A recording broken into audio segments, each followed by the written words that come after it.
ये एक दिन दुख के आंसू थे, आज एक खुशी के आंसू बह रहे हैं। यस सर, हम 5 महीने घर बहुत करीबी थी हमारे यहाँ। हालात हमारे यहाँ के बहुत खराब थे।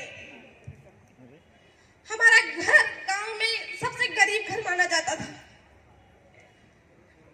मतलब अगर बात करें तो कोई भी अच्छी नजर से नहीं देखता था, क्योंकि जिसके यहाँ 5 बेटियां हैं, आप सोचिए क्या उसको इंसान अच्छा मान सकता है? भगवान की जो मर्जी थी वो हुआ, लेकिन हालात कैसे संभाले जाए ये समझ में नहीं आ रहा था। कई लोगों ने कहा पढ़ाई करो, अच्छी से नौकरी मिल जाएगी, अगर एक बेटी को नौकरी लग गई तो बाकी सबकी जिंदगी बन जाएगी। मेरे पापा ने हर वो काम किया, मैंने देखा, बहुत मेहनत किए, दिन रात मेहनत की हम लोग को पढ़ाने लिखाने के लिए। हमारे यहाँ खेती नहीं है, कोटे के राशन से हमारा घर चलता है। कोटे के राशन से हमारा घर चलता है। आप सोचिए, खेती मतलब है ही नहीं, खरीद के खाते हैं हम लोग। गांव में भी शहर वाली जिंदगी थी, कुछ भी नहीं था हमारे यहाँ। जब ये बिजनेस मिला, कुछ समझ में नहीं आ रहा था, तैयारी कर रहे थे, लग नहीं रहा था कि कुछ होगा या नहीं होगा, कुछ भी समझ में नहीं आ रहा था।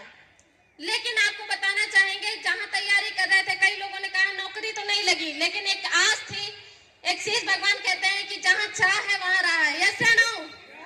मैं भी, मेरी मम्मी भी, मुझे पता है कि भगवान से हर आदमी एक चीज मांगता है कि भगवान एक दिन हमारे दिन बदल जाए। यस या नो? मेरी मम्मी भी हर भगवान मतलब पूजा पाठ बहुत करती हैं। मैंने देखा कहां कहां उन्होंने मन्नत नहीं मांगी होगी अपने बच्चों का भविष्य बनाने के लिए। भगवान ने हम लोगों की बात सुनी और इतनी अच्छी संस्था, इतने अच्छे डायरेक्टर, इतने अच्छे अपलाइन जिन्होंने दिया, एक बार चाहेंगे सभी के लिए एक बार जोरदार तालियां, जोरदार तालियां। आज हमारा जीवन बदल गया, हमारा ही नहीं हमारे पूरे परिवार का जीवन बदला। हमारे जीवन में कुछ नहीं था, बिजनेस को देखें, करने के लिए पैसा नहीं, समझे, एक सामान लेना था लेकिन पैसा नहीं था। कर्जे पे लाके मेरे पिताजी ने मुझे इस काम की शुरुआत कराई, पैसा नहीं था। सोचिए, कर्जे जिस दिन करना शुरू किए, गांव वालों के ताने अलग, पड़ोसी के ताने अलग, रिश्तेदारों के ताने अलग, सुन सुन के कान पक जाते थे। हम जाते थे फील्ड में, पड़ोसी बगल से आकर के गांव वाले मेरे घर में बैठते थे और मेरे मम्मी पापा को ऐसे भड़काते थे, कहाँ भेज रही बिटिया को, भाग गई तो तुम ही समझना। ऐसे लोग ताने मारे हैं। गांव के जितने घटिया वर्ड होते वो हमने सुने, लेकिन इसी दिन के लिए सुने थे कि एक दिन बनेंगे, उनके मुंह पे करारा जवाब होगा।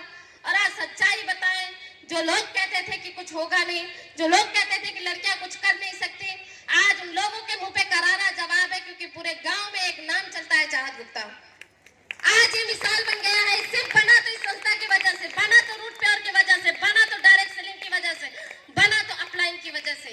शायद आज सुनते नहीं तो कुछ भी होने वाला नहीं था। अगर घर की बात करें तो मेरे यहाँ छप्पर वाला घर था, कच्ची मिट्टी की दीवारें थी। बरसात में मैंने देखा है मेरी मम्मी पूरी रात ऐसे जाग के गुजारती थी, पानी को बाहर करते करते। मेरा इकलौता ऐसा घर नहीं होगा, यहाँ पे बैठे हुए बहुत सारे लोगों का ऐसे होगा। हम 5 बहनें ऐसे, एक तख्त हमारे यहाँ होती थी, एक तख्ता, ज्यादा जगह ही नहीं थी, ना इतना पैसा हो पाता था कि ज्यादा चारपाई हमारे पापा अरेंज कर पाए। एक तख्ता होता था, छत उसी छप्पर के नीचे हम 5 बहनें उसी